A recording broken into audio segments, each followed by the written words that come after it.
The following program features the opinions of the host. Listeners are encouraged to seek their own understanding.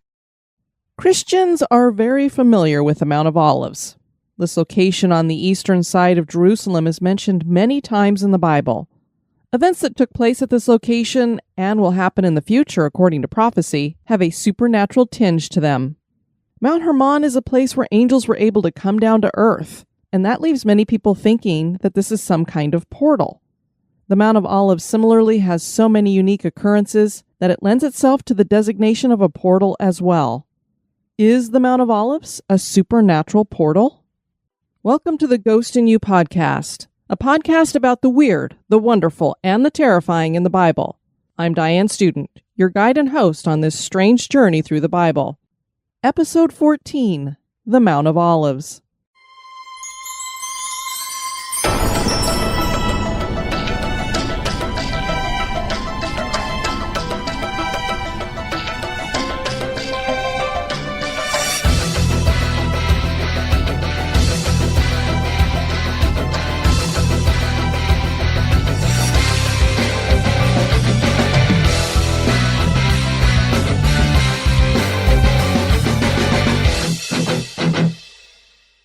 Har Hazedim is the Hebrew word for the Mount of Olives.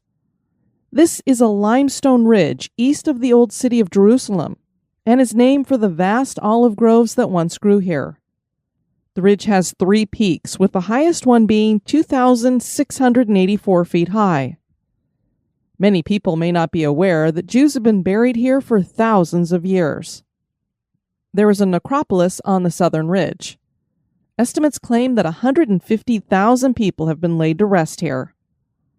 This location is mentioned for the first time in the Bible in 2 Samuel 15, verses 30 to 32. But David went up the ascent of the Mount of Olives, weeping as he went, barefoot and with his head covered. And all the people who were with him covered their heads, and they went up, weeping as they went. And it was told David, Ahithophel is among the conspirators with Absalom. Then David said, O Lord, please turn the counsel of Ahithophel into foolishness. While David was coming to the summit, where God was worshipped, behold, Hushai the Archite came to meet him, with his coat torn and dirt on his head. This passage was at the time when Absalom betrayed his father David, and won the people over to himself in a grand conspiracy to take over the kingship. David ended up fleeing, and it is to the Mount of Olives that he went. And as you can see, he was in deep mourning, as were all the people with him. And it's not surprising that he would choose this place to run to, because the verses tell us that this is where God was worshipped. So he has come here, seeking God and praying to him for his help. After the temple was destroyed, Jews had to find somewhere else to hold festivals. The Mount of Olives became a place of mourning the loss of their temple. The Temple Mount could be seen from here. It parallels with David climbing the mount with his head covered, as in mourning, when he was fleeing Absalom. And it also foreshadows the rejection of Yeshua as the Jews' king, which would culminate in his crucifixion. So we have all these interesting parallels coming together with the Mount of Olives here.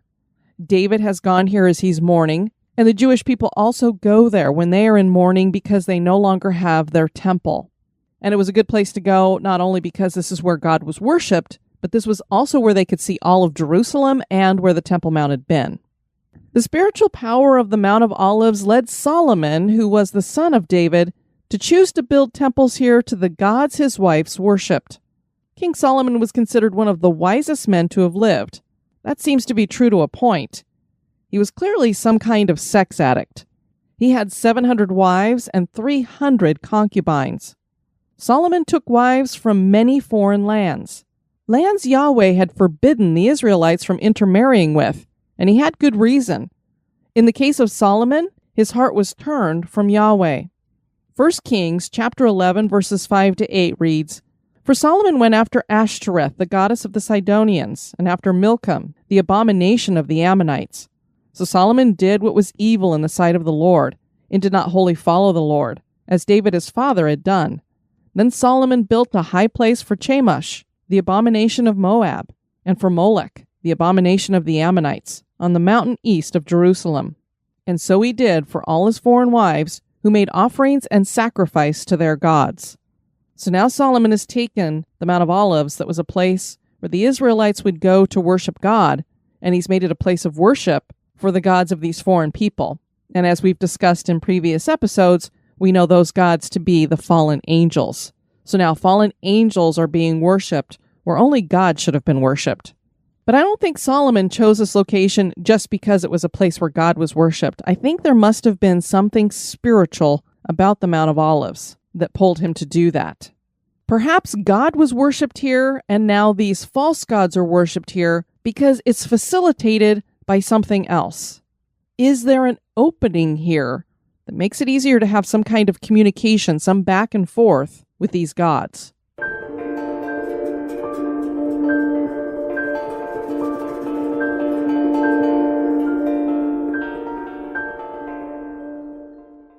Ezekiel had some crazy visions.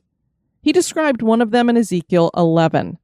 Verses 22 to 24 reads, "Then the cherubim lifted up their wings, with the wheels beside them, and the glory of the God of Israel was over them. And the glory of the Lord went up from the midst of the city, and stood on the mountain that is on the east side of the city. And the Spirit lifted me up, and brought me in the vision by the Spirit of God into Chaldea, to the exiles. Then the vision that I had seen went up from me." The mountain described here is the Mount of Olives. It's on the east side of the city. So here it's saying the glory of the Lord went up from the midst of the city and stood on the mountain. So that's a pretty powerful thing we have going on here. The glory of the Lord. We don't know exactly what the glory of the Lord was or is, if it was actually the appearance of Yahweh, or if it was an essence of Yahweh, maybe it was the Holy Spirit.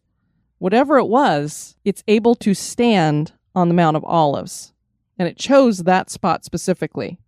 The day of the Lord is a future event in which the world as we know it will end, and I think it's coming here pretty soon, based on things that we're seeing going on in the world around us. Zechariah 14 describes elements of this future event, and in verse 4 it says, "On that day his feet shall stand on the Mount of Olives that lies before Jerusalem on the east.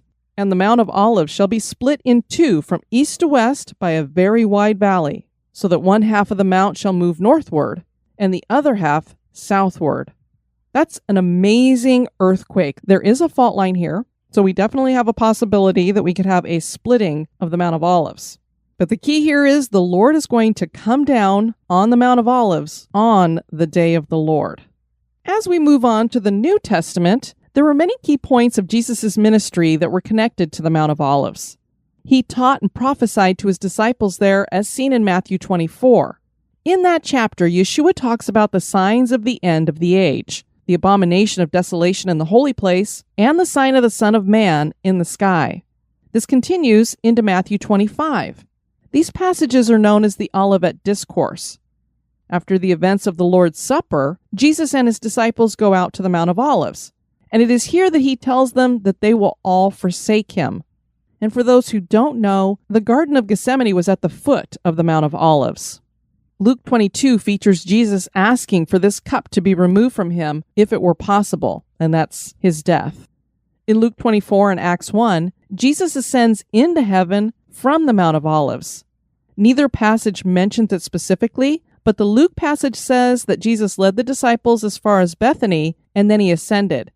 Bethany was on the eastern slopes of the Mount of Olives. So this location was so important that Jesus gave one of the most important sermons of his ministry there. I called it the Olivet Discourse. You may have heard of it by another term, the Sermon on the Mount. This is the mount that took place on. So some of the most important things that Jesus taught to his disciples took place right here on the Mount of Olives. And not only did this important teaching take place here, but these important life events happened here as well. Jesus is praying here to have this taken away from him. We know that he's going to go on to be betrayed here. And another very important event could have taken place here. No one knows for sure exactly where Christ was crucified. What the Bible does tell us is that this was the place of the skull, Golgotha, or as many of us call it, Calvary. This is a derivative of the Latin for skull, Calvari. So when people say that Jesus was crucified on Calvary, it's the same thing as saying he was crucified on Golgotha. There are some who believe that Jesus was crucified on the Mount of Olives. Earlier, I had noted that the Temple Mount could be seen from the Mount of Olives. The temple was an open place that one could see inside. It's very probable that the curtain that hung before the Holy of Holies was visible from a vantage point on the Mount of Olives. The curtain was massive, measuring around 30 feet high and 60 feet across. So it is possible that it was visible from the Mount of Olives. And this curtain, for those that don't know, was to put a separation between people and God. No one was holy enough to go into the Holy of Holies. Only the high priest could go in there one time every year, and God was supposed to be in the Holy of Holies. So you had to have a curtain that was massive enough that there was no way that you could see past it at all. This also means, even though we don't know for sure, the curtain had to have been pretty thick too, that you could not see through it at all. But the main point I'm making here is that if you were standing up on the Mount of Olives and you looked down onto the temple that was there at the time, you could probably see inside of it, and you could probably see the curtain. When Christ breathes his last and commends his soul to the Father, a centurion who was there not only witnessing the scene, but he was also supposed to be guarding the scene, declared that surely this was the Son of God. But what did he see that convinced him of this? Could it be that the centurion could see the curtain torn in two from his vantage point? Perhaps he was on the Mount of Olives? And now a little break for a word about one of our sponsors.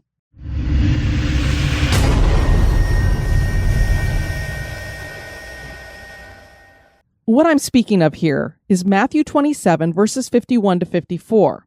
It reads, "And behold, the curtain of the temple was torn in two, from top to bottom, and the earth shook, and the rocks were split.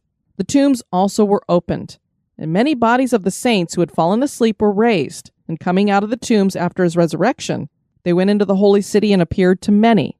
When the centurion and those who were with him, keeping watch over Jesus, saw the earthquake and what took place, they were filled with awe and said, 'Truly this was the Son of God.'" First, how crazy is it that Yeshua dies and the saints who've died all of a sudden resurrect from the dead?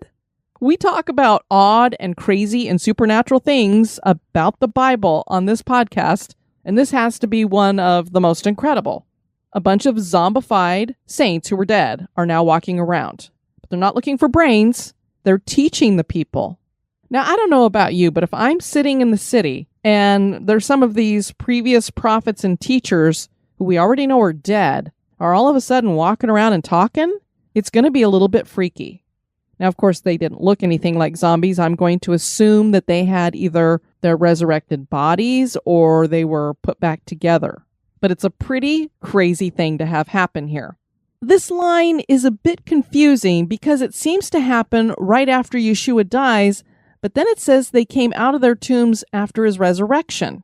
So what I'm saying here is you've got this line that's saying Jesus has died, the curtain is torn in two, and these guys are all coming out of their tombs, but then it throws in there after his resurrection. I'm not sure on the timing, but it sounds like tombs opened with the earthquake, which makes sense. If you've got rocks splitting and the earth shaking, you are going to have some tombs that are going to have rocks rolling away from them or splitting open. But the saints didn't go out into the city until after the resurrection. And Yeshua, he was the first fruits of the resurrection. So it really wouldn't be right for these saints to rise before he does. We got 3 days that have to happen here before Jesus is going to do that. So he more than likely resurrected first, and then the saints resurrected. I don't know why Matthew wrote it this way. I don't know if he was just trying to say, okay, all this crazy stuff happened in that short period of time, and I want to make sure that I got this in there. But I also want to make sure that everybody's focusing on the fact that it's Jesus that we're looking at and not these saints walking around. So then he comes back to what's going on with Jesus. I don't know. We are left to wonder if these resurrected saints or zombified saints then go back to being dead or are now off to heaven. We don't know. The Bible doesn't tell us. What we do know is that the book of Matthew is the only one of the 4 Gospels to share this bizarre detail. I don't know why the others don't, because this is a miraculous and crazy event. Why wouldn't they talk about it? Maybe it's something they did want to talk about because it really was that crazy that they're like, people are not going to believe us. It is a wonderful foreshadowing of what we have hope for in the future. Because Jesus died and rose again, we will do the same, because the saints did too. Based on this reasoning, we know the centurion was not witnessing people coming out of tombs. Also, we know it would be weird to say that someone, quote-unquote, saw an earthquake. Sure, people see things move and sway during an earthquake, but it's more of a feel kind of thing. That leaves open the possibility that the centurion saw the curtain split from top to bottom. The passage could be referencing the splitting of rocks, which would be amazing to see as well, but the people of this time knew the significance of the temple curtain. As I said, it shielded them from God and God from them. To have that opened up meant God was among us now, and there was no need to have a shield because Christ had paid the ultimate sacrifice. I leave it to you to make your own decision, but I'm comfortable with the Mount of Olives being the scene of the crucifixion, and I think there's a lot of evidence that lends credence to that. If that is the case, again, we have one of the most important things that happening here on the Mount of Olives, the crucifixion of Christ. The Mount of Olives is not a tall mountain. As I said, it's less than 2,700 feet high. So why would this be where the Lord will return in victory? As was discussed in the Mount Hermon episode, these mountains near the Holy Land are not very big. Not in a world that has the Rockies and the Alps and the Himalayas, to name but a few of the mountain ranges on Earth. What makes these mountains so special? I continue to reason that there must be portals involved. The Mount of Olives must have a spiritual power. Yeshua was drawn to this location and made it his backdrop many times. A portal facilitates travel between dimensions, which explains why this is where Jesus will return with his feet on the Mount of Olives, splitting it in two, as we noted in Zechariah 14. And how poignant that it is from here that Christ ascended, and it will be here that Christ will return.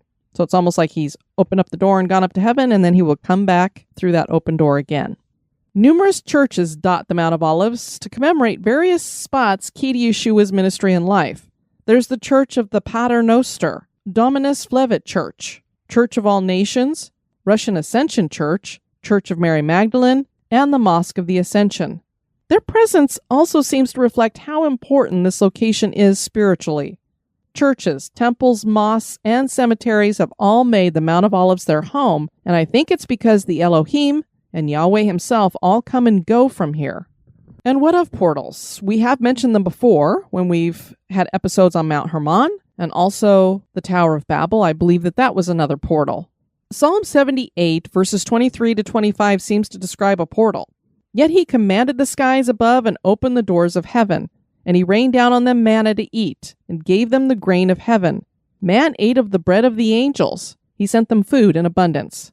By the way, here we have another oddity in the Bible, manna. It showed up every morning and fed the Israelites who wandered around in the desert for 40 years. It was full nutrition that they were able to survive on for 40 years. I can imagine they got a little bit bored with it, but maybe not. I mean, if it's the food of angels, it must taste pretty good. Humans eating what angels eat. Pretty amazing. And then, of course, there was Jacob's ladder, where the patriarch Jacob saw angels descending and ascending to heaven. John writes in Revelations 4:1, "After this I looked, and behold, a door standing open in heaven.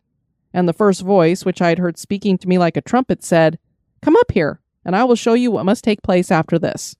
Could this door be a portal? It's clearly not on earth because he's told to come up here. They describe these things as doors multiple times in the Bible, and that's basically what a portal is, a door. And Yeshua describes a portal in John 1, verse 51, when speaking to Nathanael. And he said to him, "Truly, truly, I say to you, you will see heaven opened, and the angels of God ascending and descending on the Son of Man." The Bible clearly supports that portals are a thing. Portals seem to be areas that could foster strife, particularly if left open. Because remember, when I say Elohim, I'm talking about angels. Could be fallen angels, could be the angels that have stayed with God. And they all seem to be able to come through these places, go back and forth. So these would be places where you would have strife, because maybe you would have the angels that are with God trying to keep the angels that left God from coming through these portals. And we don't understand how demons work. Are demonic entities just stuck here on the earth plane, or can they go back and forth through portals as well? When it comes to paranormal investigation, it seems that demons can come through and go back and forth through portals. And if you think about it, Israel, and specifically Jerusalem, has always been a place of conflict. Doesn't matter what time of history it is, there's always conflict going on there. Could it be because there are these open portals there? Mount Hermon, the River Jordan, and the Mount of Olives?